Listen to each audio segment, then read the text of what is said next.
الحمد لله نحمده ونستعينه ونؤمن به ونتوكل عليه ونعوذ بالله من شرور أنفسنا ومن سيئات أعمالنا من يهده الله فلا مضل له ومن يضلله فلا هادي له وأشهد أن لا إله إلا الله وحده لا شريك له وأشهد أن سيدنا ومولانا محمدا أحمد عبده ورسوله اللهم صل وسلم على نبيك ونجيك محمد أحمد وعلى آله وأصحابه وبارك وصل وسلم عليه.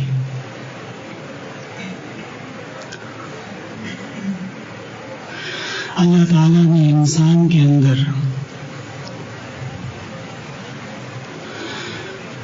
جو خصوصیات رکھی ہیں اور جو امتیازات عطا فرمائے ہیں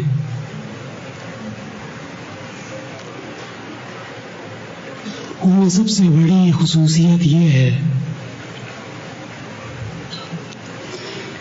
کہ انسان کے اندر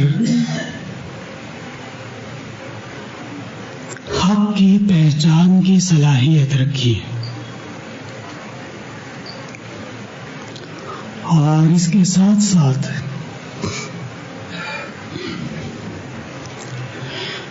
انسان کے اوپر محنت اور تربیت وہ اتنا اچھا اثر کرتی ہے، اتنا بہترین اثر کرتی ہے.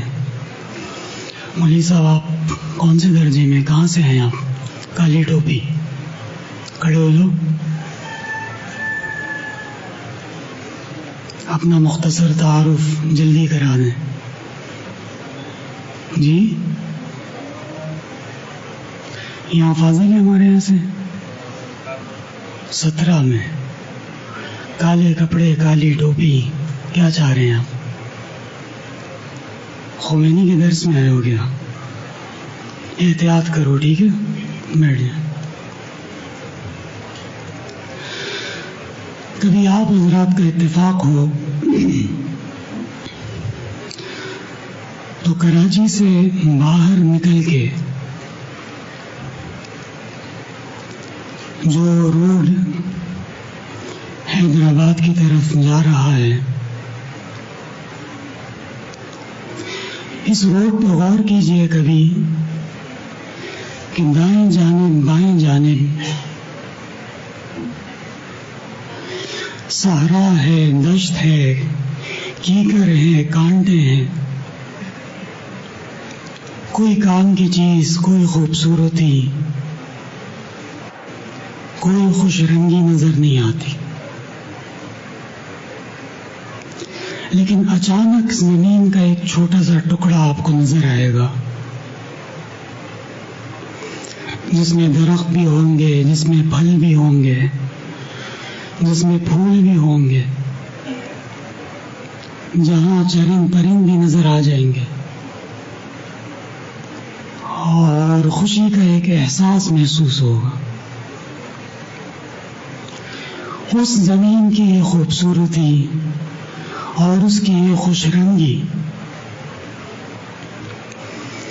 یہ کیسے پیدا ہوئی، کیوں پیدا ہوئی؟ اس لیے کہ اس پر محنت کی گئی ہے، اس کی تربیت کی گئی ہے، اس کا خیال رکھا گیا ہے. جہاں کوئی الٹا سیدھا کانٹا نکلا، جہاں کوئی ٹہنی حدود سے آگے ہوئی،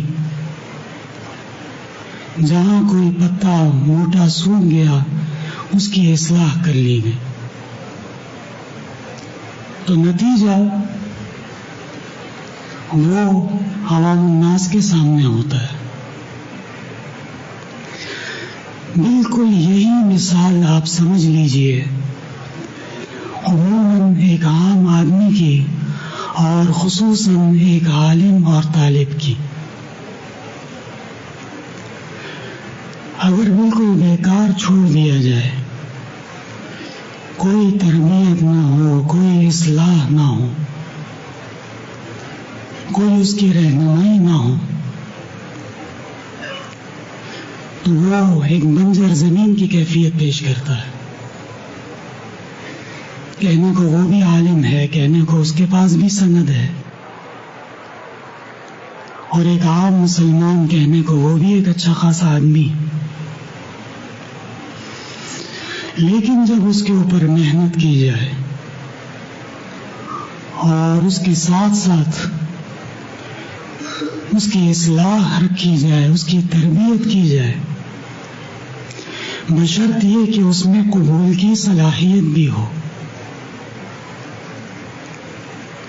حدیث شریف میں آپ صلی اللہ علیہ وسلم نے فرمایا ہے نا، تفصیلی حدیث ہے جس میں فرمایا کہ زمین کی قسمیں ہیں لوگوں کی طرح.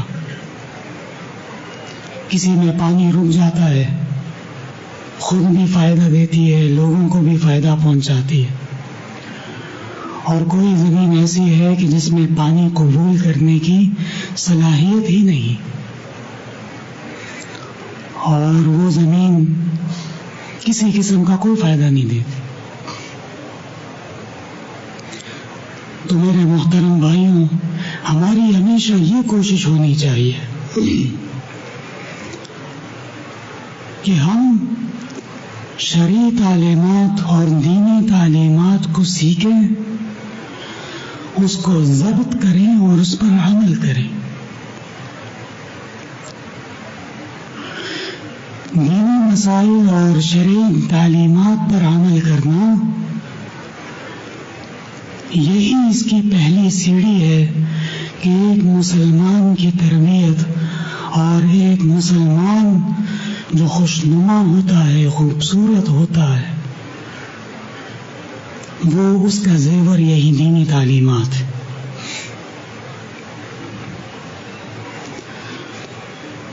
حدیث شریف میں آتا ہے کہ رسول اللہ صلی اللہ علیہ وسلم مجلس میں تشریف فرما تھے، اور آپ نے پانی نوش فرمایا، پانی پیا، اور جو بچا ہوا پانی تھا، باقی ماندہ تھا، وہ آپ ابو بکر صدیق رضی اللہ عنہ کو دینا چاہتے تھے. لیکن اتفاق ایسا ہوا کہ آپ صلی اللہ علیہ وسلم کی دائیں جانب ایک اعرابی آ کر بیٹھا ہوا تھا، اور بائیں جانب حضرت ابو بکر صدیق رضی اللہ عنہ تشریف فرما تھے. اور دینی مسئلہ یہ ہے، الایمن فالایمن، کہ دائیں جانب کا خیال رکھا جائے، اور ہر خیر کے کام میں دائیں جانب کی طرف ترجیح ہوتی جاتی. پیغمبر صلی اللہ علیہ وسلم نے فرمایا اعرابی سے کہ حق تو آپ کا ہے، لیکن اگر آپ کی اجازت ہو تو میں یہ پانی ابو بکر صدیق رضی اللہ عنہ کو پلانا چاہتا ہوں.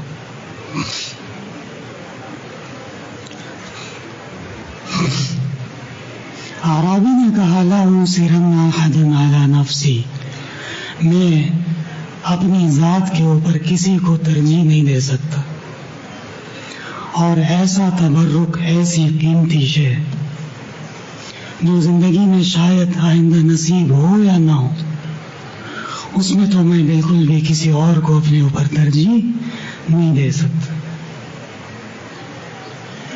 حدیث شریف میں آتا ہے فَطَلَّهُ، آپ صلی اللہ علیہ وسلم نے وہ پانی اس کے ہاتھ میں ناگواری کے ساتھ پکڑا لیا. ذرا غور کیجئے، پانی دینے والا پیغمبر ہے، اجازت مانگنے والا پیغمبر ہے، خواہش کا اظہار کرنے والا پیغمبر ہے، اور رسول اللہ صلی اللہ علیہ وسلم کی ذات اقدس ذات طیبہ کے سامنے ایک عام اعرابی کی کیا حیثیت اور کیا مقام. لیکن آپ صلی اللہ علیہ وسلم نے شرعی مسئلے کا بھرپور خیال رکھا ہے،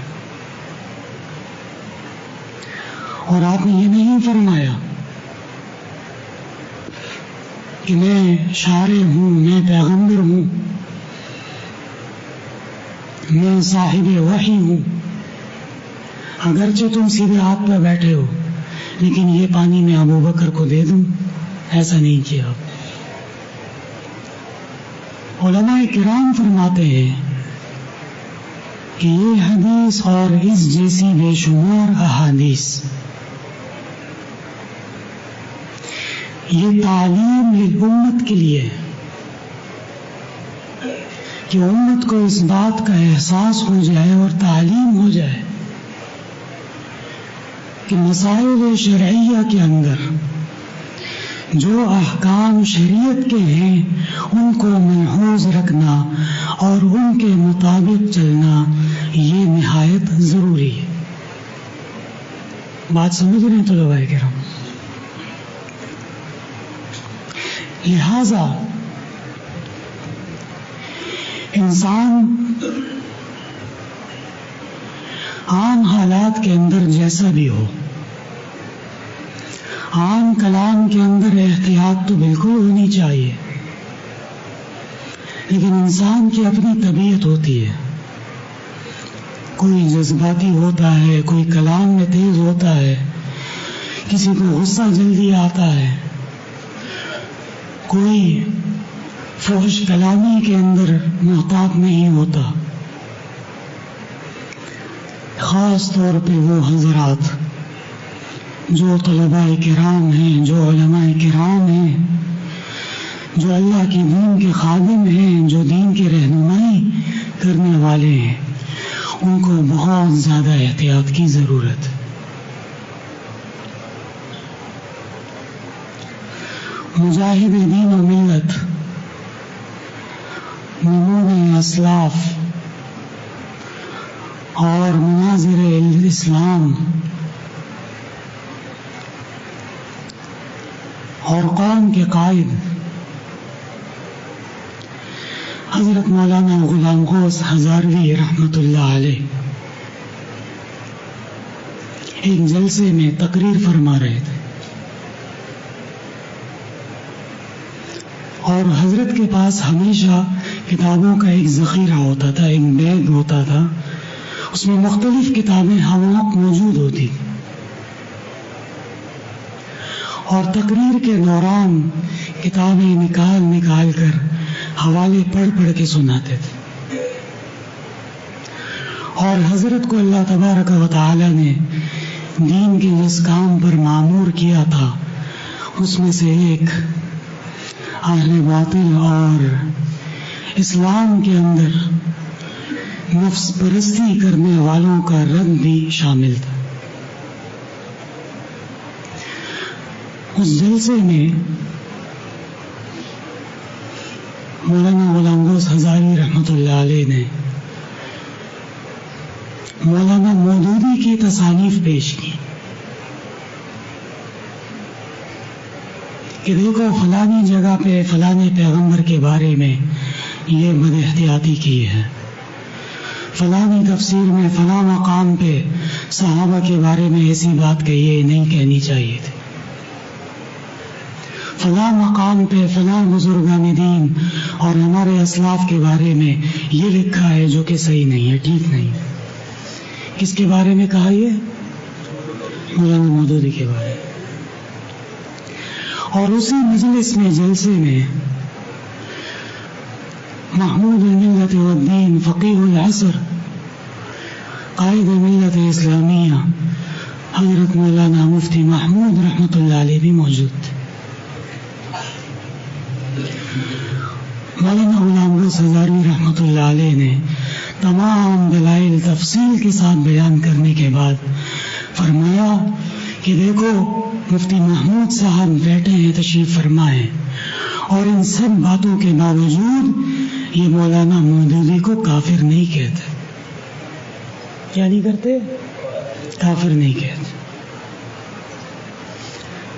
حضرت مفتی محمود رحمۃ اللہ علیہ اپنی خاص شان سے تشریف فرماتے اور ان کی بات سن کے مسکرانے لگے. جب حضرت مفتی صاحب کا نمبر آیا اور انہوں نے بیان کیا تو فرمایا کہ مولانا غلام غوث ہزاروی رحمۃ اللہ علیہ کی تمام باتیں ٹھیک ہیں، درست ہیں، لیکن میری ایک مجبوری ہے، وہ یہ کہ میں مفتی ہوں اور اللہ نے میرے اوپر جو ذمہ داری رکھی ہے عوام کی رہنمائی کی اور دینی مسائل کی رہنمائی کی، اس معیار اور اس پیمانے میں کسی کی تکفیر کے لیے جو دلائل چاہیے، جو قرائن چاہیے، وہ ناکافی ہیں. لہذا مولانا غلام غوث ہزاروی اور ان جیسے کئی افراد اور آ جائیں اور یہ دلائل پیش کرتے رہیں جو آج پیش کیے گئے ہیں، ان دلائل کو میں تکفیر کے لیے ناکافی سمجھتا ہوں.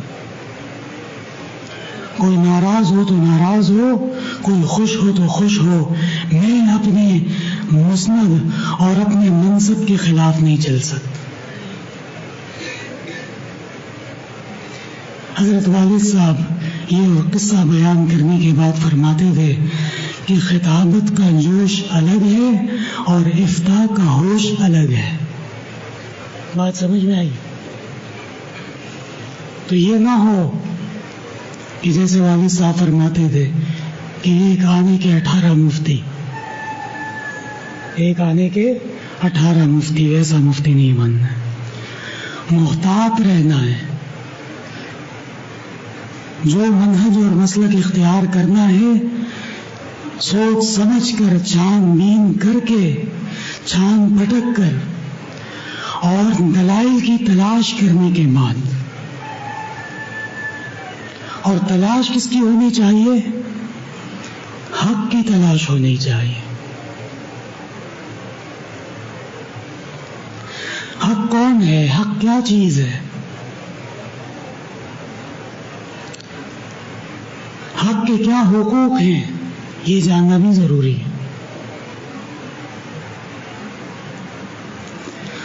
شہاب الدین نویری رحمۃ اللہ علیہ نے نہایت العرب فی فنون الادب اس نے فرمایا ہے للحق ثلاثۃ حقوق، حق کے بھی 3 حقوق ہیں.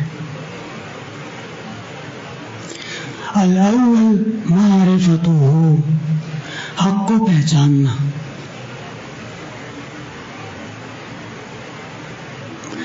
الثانی التثبت علیہ، دوسرا حق اس کے اوپر جم کے رہنا. کچھ بھی ہو جائے، ایک دفعہ حق کا ساتھ دے دیا تو دے دیا. حضرت باغ جہاں لیٹ گئے لیٹ ہی گئے، لاکھوں جوتے پڑے اٹھ نہ سکے، لیٹ ہی گئے. جس طرف چل پڑے اور حق آپ کو نظر آ گیا اور حق کا ساتھ دینے کا ارادہ کر لیا اور حق کو اپنا لیا، پھر لا یخافون لومۃ لائم، کسی قسم کی پریشانی اور کسی قسم کا ڈر، کسی قسم کا خوف اگر اس کے باوجود لاحق ہو رہا ہے تو یہ آپ کے ارادے کی کمزوری ہے، حق کا ساتھ صحیح معنوں میں نہیں دے رہے.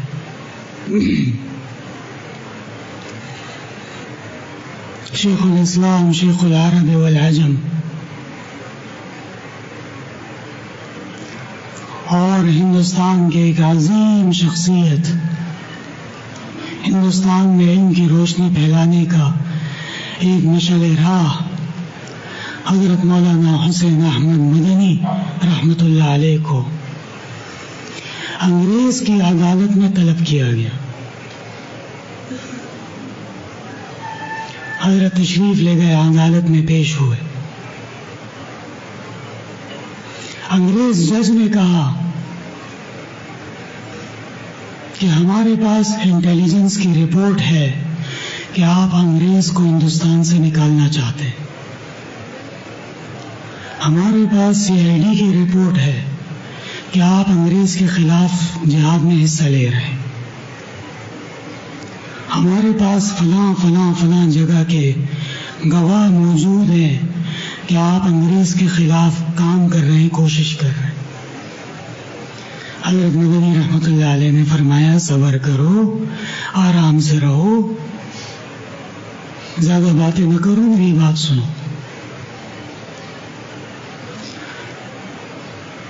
تم اپنی انٹیلیجنس اپنے پاس رکھو، اپنی CID کی کوئی ضرورت نہیں ہے مجھے، اور گواہان کی بھی کوئی ضرورت نہیں ہے. ان سب چیزوں کی ضرورت تب پڑے گی جب میں انکار کروں. میں تمہارے سامنے تمہاری عدالت میں کہتا ہوں کہ تم چور ہو، تم غاصب ہو، اور تم ہماری زمین پہ قابض ہو، اور ایک دن ہم تم کو یہاں سے نکالیں گے. کیا ضرورت ہے تمہاری ان رپورٹوں کی؟ سمجھ میں آ رہی ہے بات؟ یہ حوصلہ، یہ شجاعت اور یہ مقام کیسے حاصل ہوتا ہے؟ حق کا ساتھ دینے سے حاصل ہوتا ہے. للحق ثلاثة حقوق، الاول معرفته، حق کو پہچاننا.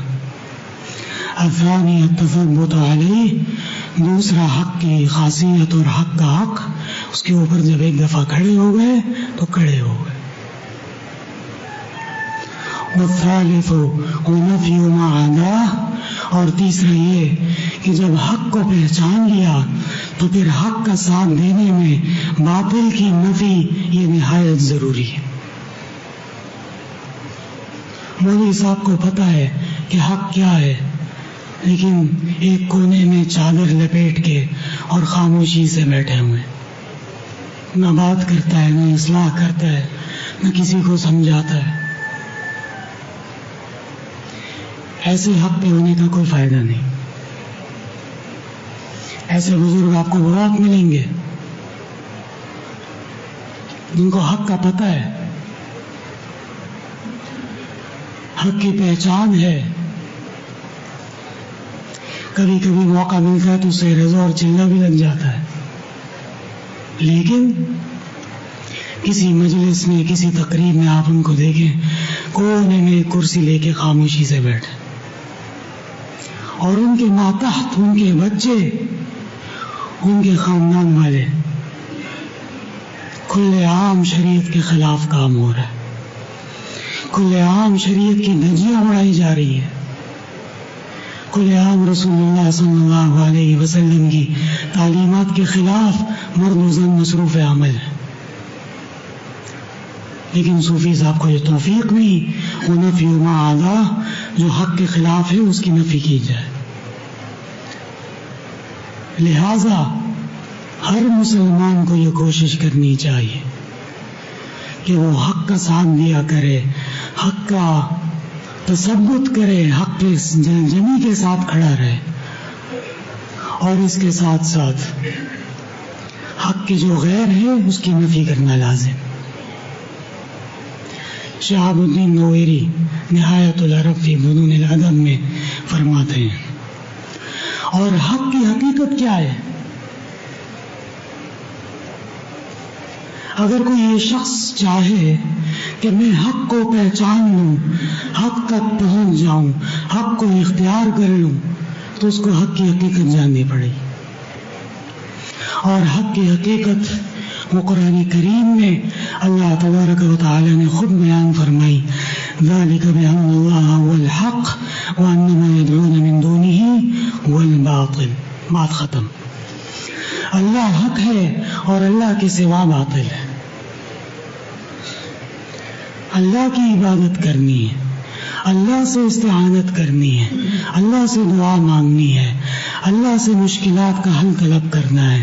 اللہ ہی مشکل کشا ہے، اللہ ہی حاجت روا ہے، اللہ ہی مربی ہے، اللہ ہی رؤوف ہے، اللہ ہی رزاق ہے، اللہ ہی رب ہے.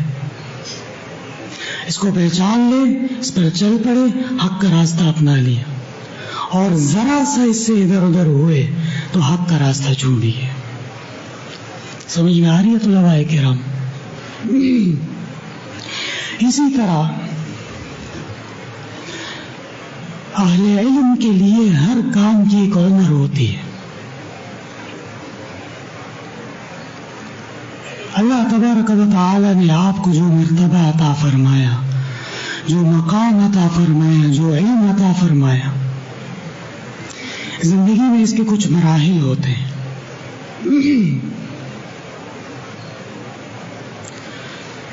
آج کل یہ نام نہاد نئی روشنی والے جدت پسند لوگ جب یہ خاص طور پہ مسلمانوں کی اولو الامر میں، سیاست میں، پارلیمنٹ میں اور صاحب حکم لوگوں میں داڑھی اور پگڑی دیکھتے ہیں، ان کو بڑی تکلیف ہوتی.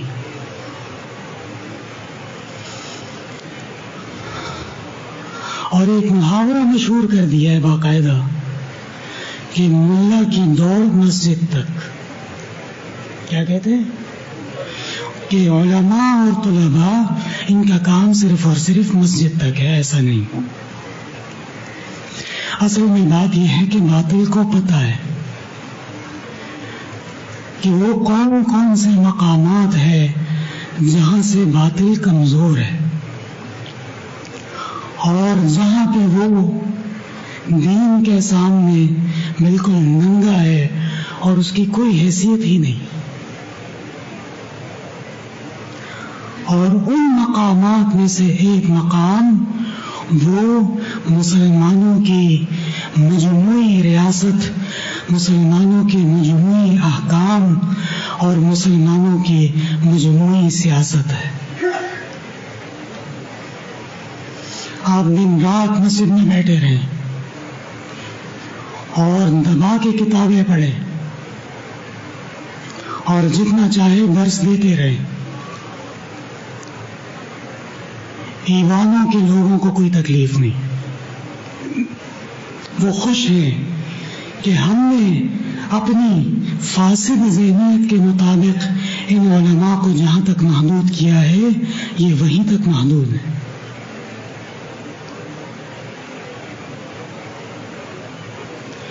بخاری شریف میں رسول اللہ صلی اللہ علیہ وسلم نے فرمایا کانت بنو اسرائیل تسوسهم الانبیاء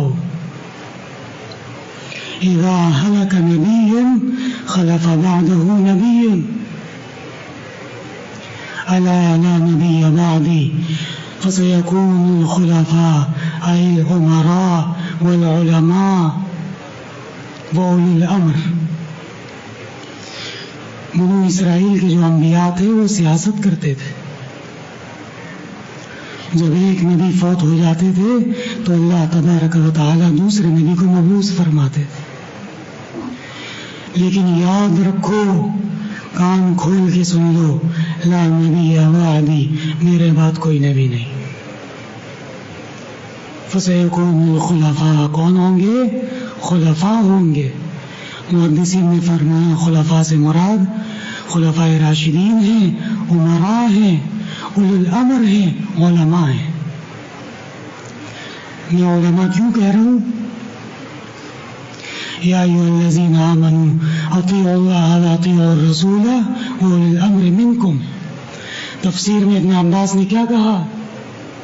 علماء کرام، فقہاء کرام، اہل علم مراد ہے اولی الامر سے. میں نہیں کہہ رہا، ابن عباس نے کہا ہے. تو میرے محترم بھائیوں، یہ ہمارے بڑے علماء، خواہ وہ حضرت مفتی محمود رحمۃ اللہ علیہ ہوں، خواہ وہ مولانا غلام غوث ہزاروی رحمۃ اللہ علیہ ہوں، خواہ وہ جانشین مفتی محمود رحمۃ اللہ علیہ، یہ سب کے سب علماء کی بڑی ذمہ داری ادا کر رہے ہیں. بات سمجھ میں آ رہی ہے؟ لیکن یاد رکھیے ہر کام کی ایک عمر ہوتی ہے. ابھی آپ چاہیں کہ آپ کل سے سیاست کا اعلان کر دیں اس لیے کہ احسن علوم میں مولوی مرشا نے کہا ہے کہ سیاست ہونی چاہیے، ایسا نہیں. چھوٹے بچے کی شادی کرا دیں تو کیا کرے گا شادی سے؟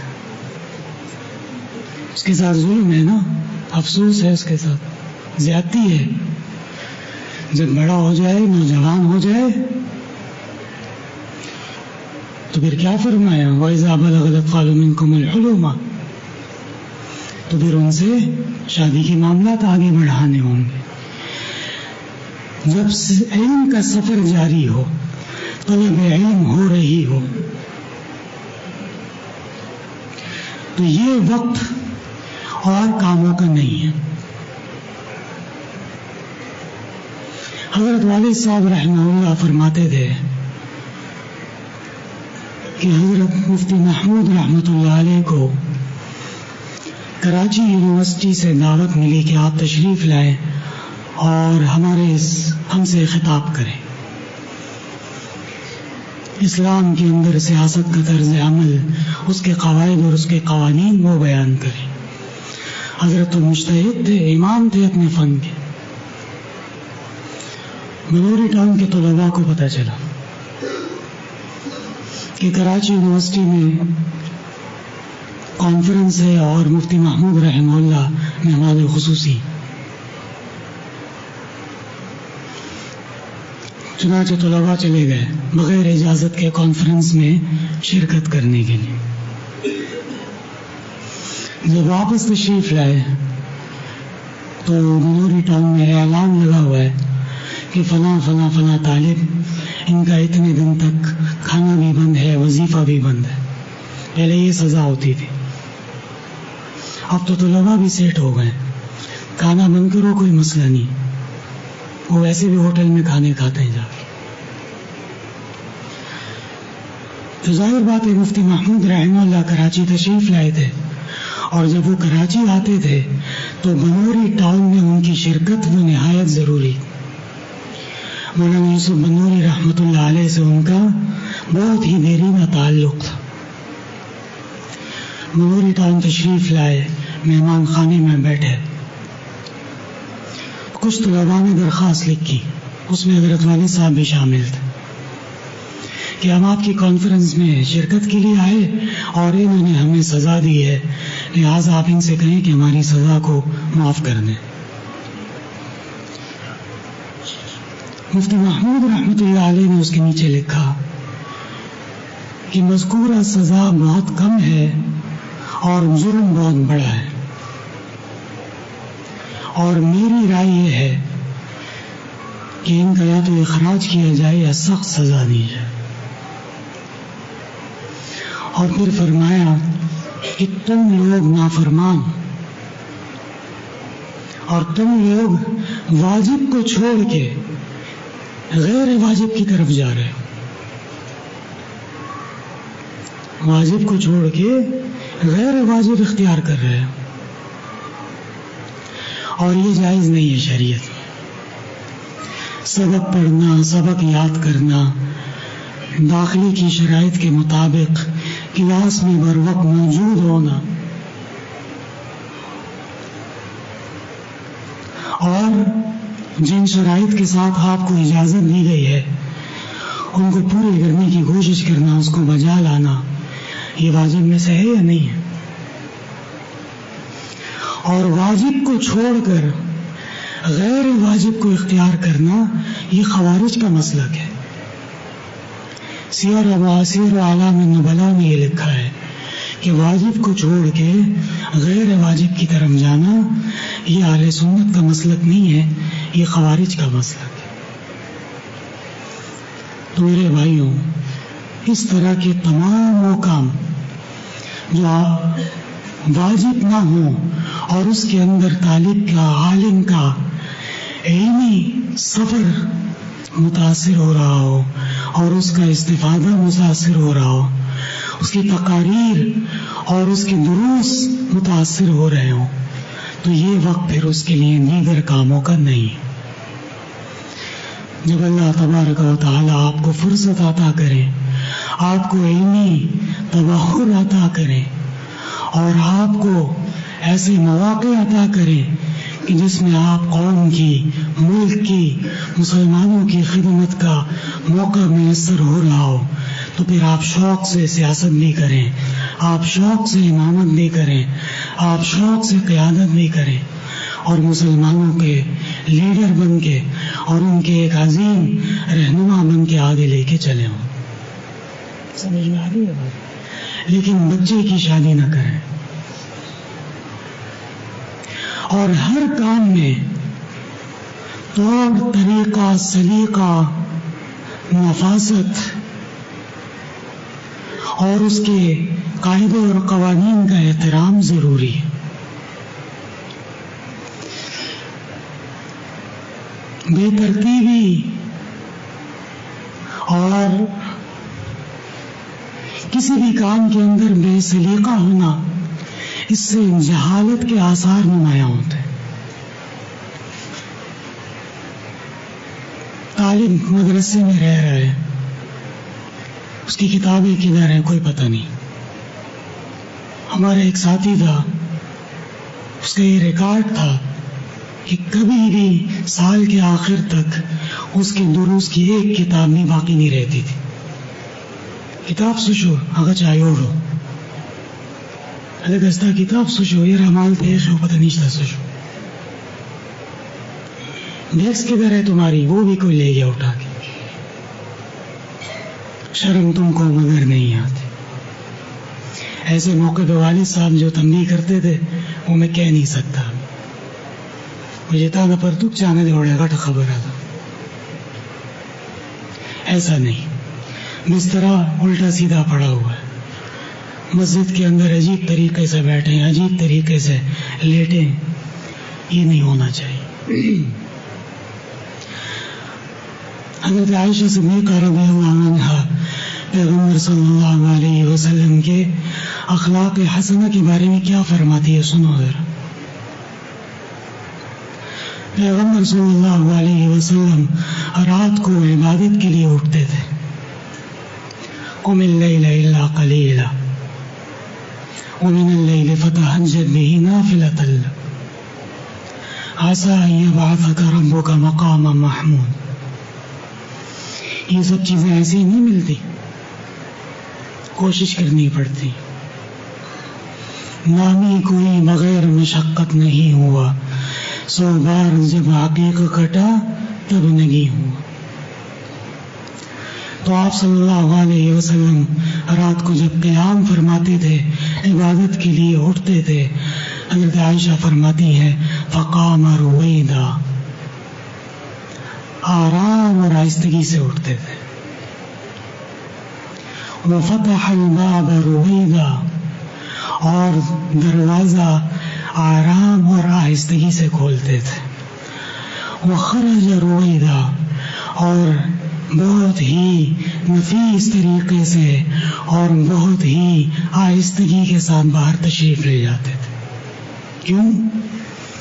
اس لیے کہ یہ لوگوں کے سونے کا وقت ہے، شور نہیں مچانا ہے، ہنگامہ نہیں کرنا ہے، لوگوں کے آرام میں خلل نہیں لانا۔ یہ ہوتی ہے پیغمبرانہ شان۔ اور یہ حدیث میں کیوں آیا ہے؟ کیا ضرورت تھی محدثین کو یہ بیان کرنے کہ پیغمبر رات کو اٹھ کے کس طرح باہر تشریف لے جائے؟ اس میں آداب ہیں، اس کے اندر مسلمانوں کی رہنمائی ہے کہ مدرسہ تو دور کی بات، جب آپ اپنے گھر میں ہوں اور ساتھ میں آپ کے ماتحت اور آپ کے حکم کی تابعدار بیوی ہو، اس کو بھی بے سکون نہیں کرنا، اس کو بھی خلاف شرع اور غیر واجب چیزوں میں خامخواہ میں زیر بار نہیں کرنا۔ سمجھ میں آ رہی ہے بات؟ بلکہ ہر کام میں، ہر چیز میں، ہر طریقے میں ہمیں سنت اور آداب، مستحبات اور ان میں سے تمام وہ اخلاق حسنہ جس سے ایک عالم، ایک طالب کی شخصیت میں حسن پیدا ہوتا ہو، اس کو اپنانا ہے. اور ان آداب کو آپ حضرات خواہ وہ مدرسے میں ہوں، خواہ وہ مدرسے سے باہر ہوں، خواہ میدان عمل میں ہوں، زندگی کی کسی بھی شعبے میں ہوں، آپ پیغمبر کا ایک نمونہ ہونا چاہیے. سمجھ میں آئی بات؟ حضرت عائشہ فرماتی ہیں فقام رویدہ وفتح الباب رویدہ وخرج رویدہ. اور اسی طرح رسول اللہ صلی اللہ علیہ وسلم کے اخلاق حسنہ اور آپ کی بکمال زندگی سیرت، آپ فرمایا کرتے تھے خیرکم خیرکم لأہلی وانا خیر لأہلی. اس حدیث میں اشارہ ہے کہ جو اپنے اہل ہوتے ہیں، اپنے قریب ہوتے ہیں، انسان کو صبح شام ان کے ساتھ واسطہ پڑتا ہے اور ان کے ساتھ کبھی ناراضگی کبھی خوشی ہوتی ہے، لیکن یاد رکھو کہ اس میں بھی ہمیں دینی تعلیمات کا دامن اور دینی تعلیمات ان کو چھوڑنا نہیں ہے، ان کو مضبوطی سے پکڑ کے رکھنا. سڑے جو اسے چٹو لنا زیاد وس پچائی پخ زبان دی وہی یسوس ورسر گئی. اور پیغمبر صلی اللہ علیہ وسلم نے فرمایا کہ دیکھو اس میں بھی محتاط رہنا. علامہ ابن حجر رحمۃ اللہ علیہ نے فتح الباری میں جو تحقیق فرمائی ہے آپ صلی اللہ علیہ وسلم کی جو کل زوجات منکوحات بنتی ہیں وہ 17 ہیں. ایک وقت میں زیادہ سے زیادہ جو جمع ہوئی ہے وہ 11 ہیں. اور وفات کے وقت توفی رسول اللہ صلی اللہ علیہ وسلم وَلَهُ 7 زوجات أو كما قال. آپ صلی اللہ علیہ وسلم جب فوت ہوئے تو آپ کی 9 زوجات 9 بیویاں حیات تھی. اور اسی طرح عبید اور امام ملا کے، کنیزیں اور باندیاں ملا کے جو کل تعداد ہوتی ہے وہ 37 بنتی ہے علامہ ابن حجر عسقلانی کی تحقیق کے مطابق. سمجھ میں آ رہی ہے بات؟ اتنے بڑے آدمی اور اتنے بہترین طریقے سے اپنے اہل کو لے کے آگے چلنا، اور اس طریقے سے کہ خواہ وہ کنیز ہو، خواہ وہ منکوحہ ہو، خواہ وہ غلام ہو. امین گیلانی نے کیا کہا ہے؟ حضرت والد صاحب بہت شوق سے پڑھتے تھے سارے نبیوں میں کیوں نہ ہو دھج نرالی ان کی، جو بھی ایک بار انہیں دیکھے وہ دل ہار آئے. صرف ایک نظر کافی ہوتی تھی اور چند لمحے ساتھ گزارے جس نے وہ غلام بن جاتا. یہ ہے انبیاء کے اخلاق، یہ ہے انبیاء کی شخصیات اور انبیاء کا کمال. تو چلو وہ تو انبیاء تھے، ان شان میں سے، ان تعلیمات میں سے ایک قطرہ بھی ہم حاصل کر لیں تو ہماری زندگی کی فلاح و نجات کے لیے کافی اور شافی. بات سمجھ میں آئی؟ اسی طرح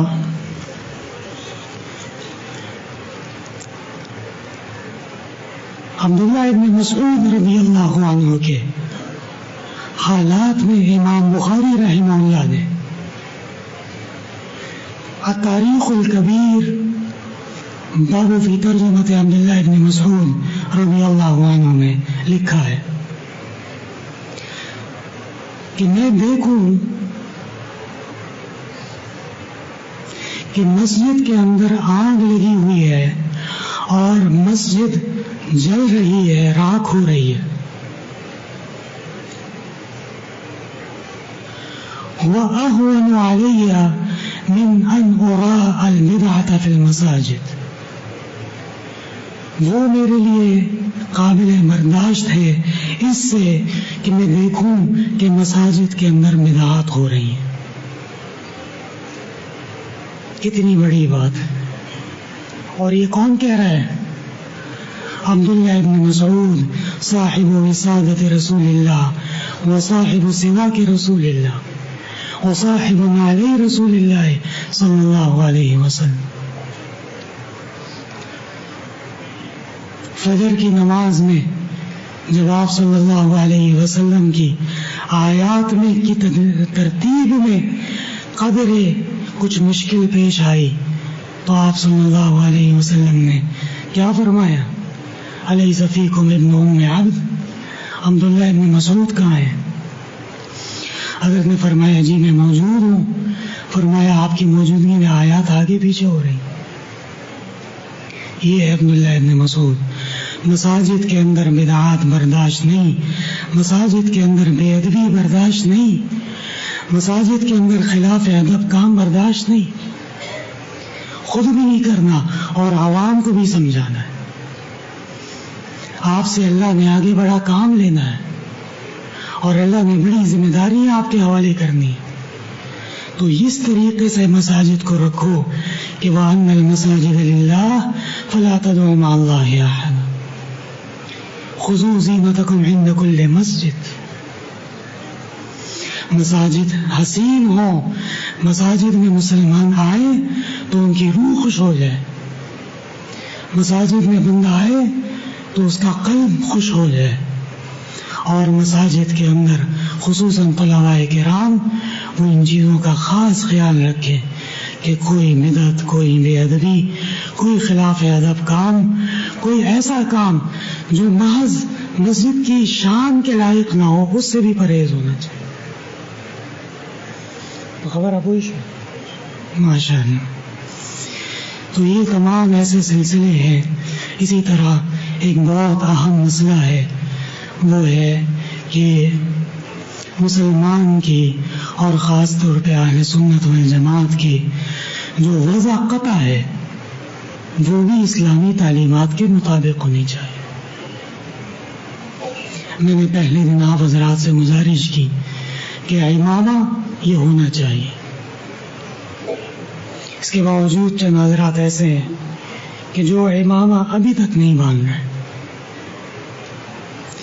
اور میں نے پہلے کہا کہ جس کو سنت گراں گزرتی ہو اس کو اس درس میں شرکت کرنے کی کوئی ضرورت نہیں. یہ آخری وارننگ ہے، اس کے بعد پھر سختی سے نمٹا جائے گا. امام غزالی رحمۃ اللہ علیہ نے فرمایا ہے کہ اسلامی تعلیمات اس وقت سے کمزور ہوئی ہیں جس وقت سے علماء اور بادشاہوں کے راستے الگ ہوئے ہیں.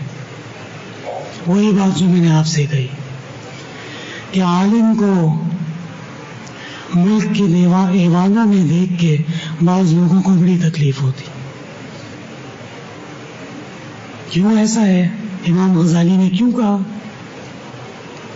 اس لیے کہ عالم مسئلہ بیان کرتے تھے، عوام کو سمجھاتے تھے، پھر مسئلہ بیان کرتے تھے، عوام کو سمجھاتے تھے، پھر مسئلہ بیان کرتے تھے، عوام کو سمجھاتے تھے. اور جو نہیں مانتا تھا تو بادشاہ کی طرف، قاضی القضات کی طرف سے سمری جاتی تھی، ریکمنڈیشن جاتی تھی، اور بادشاہ بور بسی بے ڈانگ روا گشتا جی منی ہو کر منی استادا سے ہو. بادشاہ پھر قانون حرکت میں آتا تھا، پولیس آتی تھی اس کے گھر پہ کہ سیدھے ہو رہے ہو یا پھر اٹھا کے لے جائیں. تو آپ خود بتائیں ایسے ماحول کے اندر شریعت اور دین پہ عمل ہوتا تھا یا نہیں ہوتا تھا؟ عالم اپنا رونا روتا رہے، عالم لوگوں سے کہتا رہے کہ یہ غلط ہے، ایسا نہیں کرو. عالم دینی تعلیمات بیان کرتا رہے، سننے والے کو پتا ہو کہ مولوی صاحب جتنی بھی دفعہ کہہ لے میرے اوپر کوئی سختی نہیں ہے، کسی طرف سے کوئی پوچھ گچھ نہیں ہے تو عمل کیوں کرے گا؟ نفس کی خواہشات میں اتنا انسان ڈوب جاتا ہے اور نفس کی اس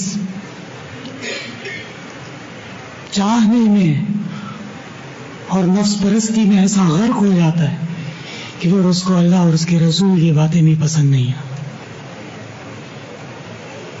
اس لیے میرے محترم بھائیوں، مسائل کے اندر اب ہمارے پاس تو وہ اختیارات نہیں ہیں کہ ہم خط لکھیں خلیفہ کو، امیر کو، وزیر اعظم صاحب کو، انہیں کہ یہ فلاں طالب امام نہیں مان رہے لہٰذا اس کے اوپر تعبیری کارروائی کی جائے. یہ نہیں ہو سکتا.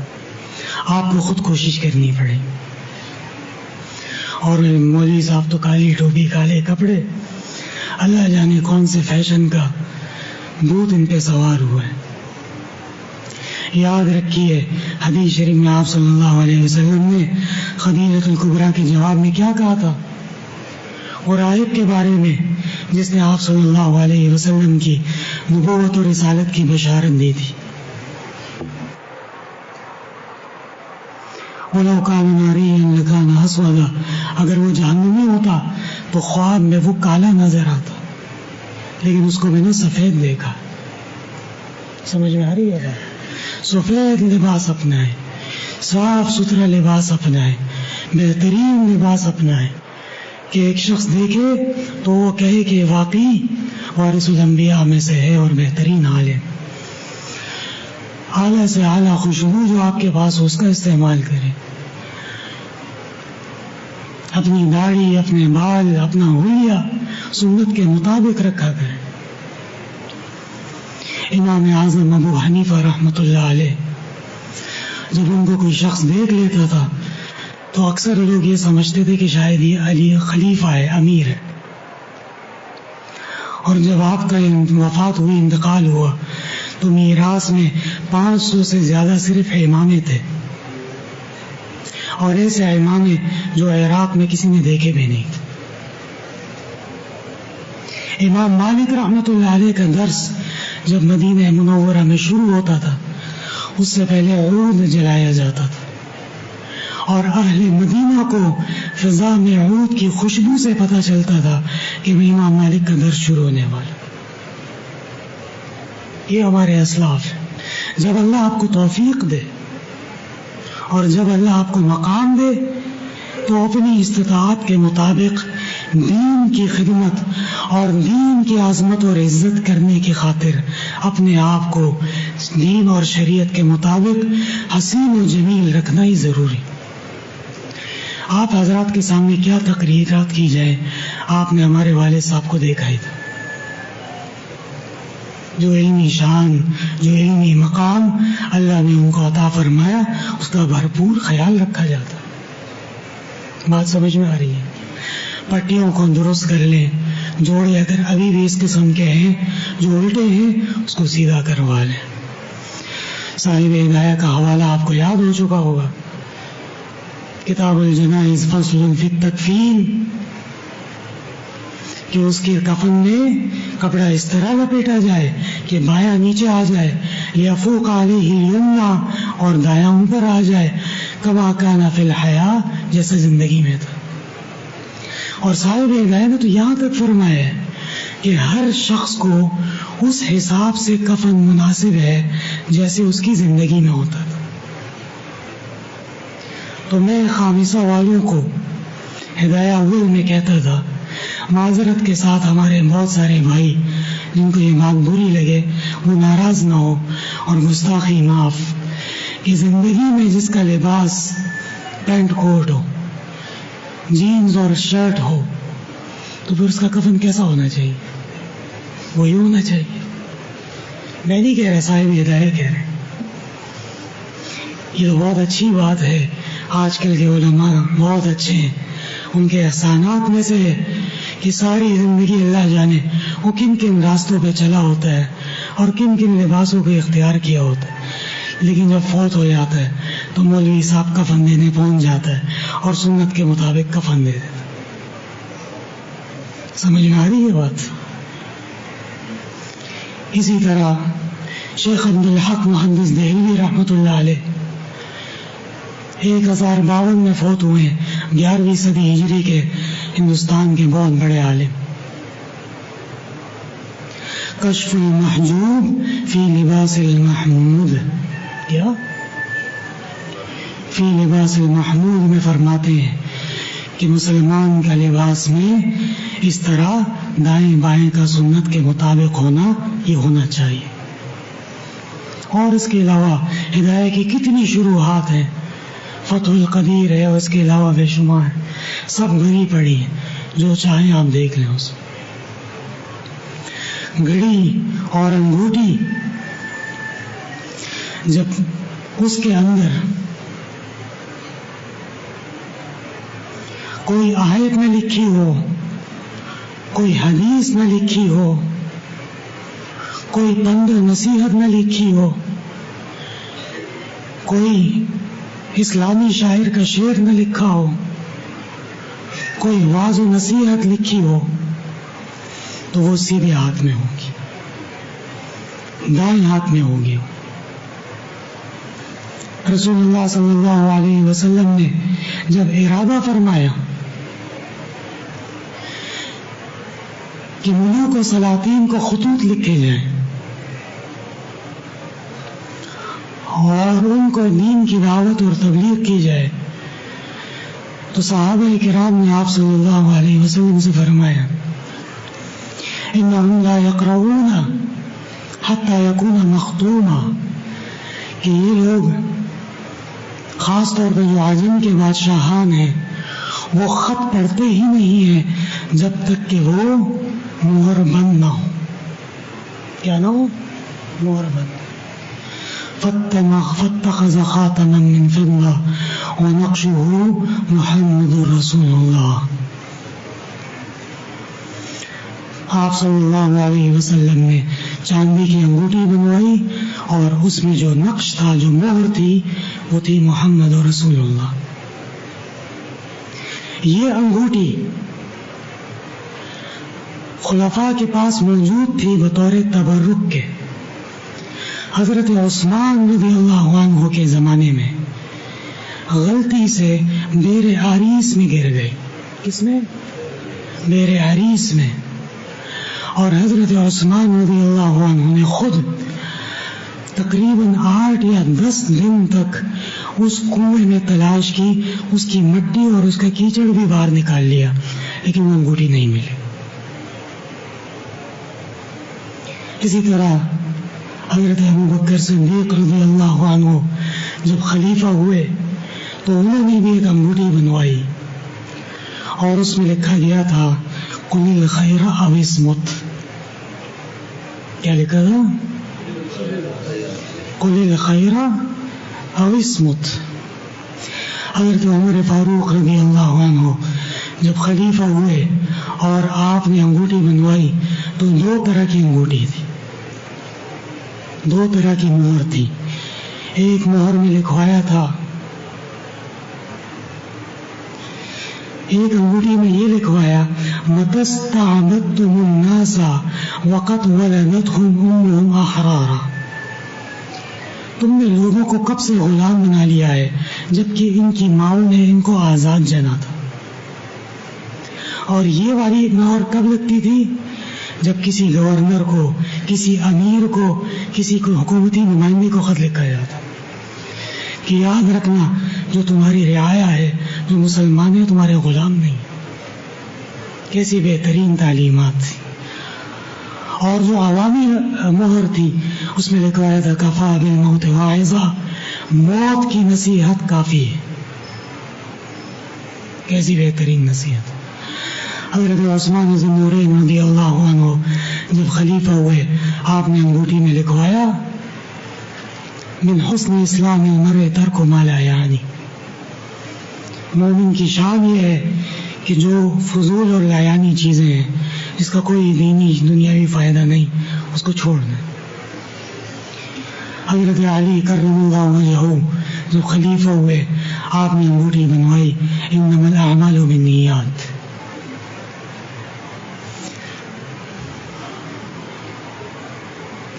تفصیل کے لیے برہان الدین حلبی، سیرت حلبیہ والے، ان کی کتاب ہے الانسان للانسان. اس میں تمام خلفاء اور اتباع و تابعین ان کے خاتم کی تفصیل موجود. الانسان للانسان. بات یہاں سے چلی تھی کہ انگوٹھی اور گھڑی، یہ گھڑی جو ہے یہ انگوٹھی پر قیاس ہے، اور اگر انگوٹھی اس شان کی ہو جو بیان ہوئی تو پھر اس کے لیے سیدھا ہاتھ متعین، اور اگر انگوٹھی میں یہ چیزیں نہیں ہیں تو پھر انگوٹھی بائیں ہاتھ میں ہونی چاہیے. اہل سنت والجماعت کا یہی مسلک ہے، یہی طریق ہے، اور یہی اہل سنت والجماعت کا مختار مسلک ہے. تفصیل کے لیے دیکھیے کتاب الحظر والاباحہ فتاوی قاضی خان، کتاب الحظر والاباحہ فتاوی عالمگیریہ، کتاب الحظر والاباحہ البحر الرائق. سمجھ میں آ رہی ہے بات؟ تو اس پر خود بھی عمل کریں اور اس پر عمل کروانے کی کوشش بھی کریں.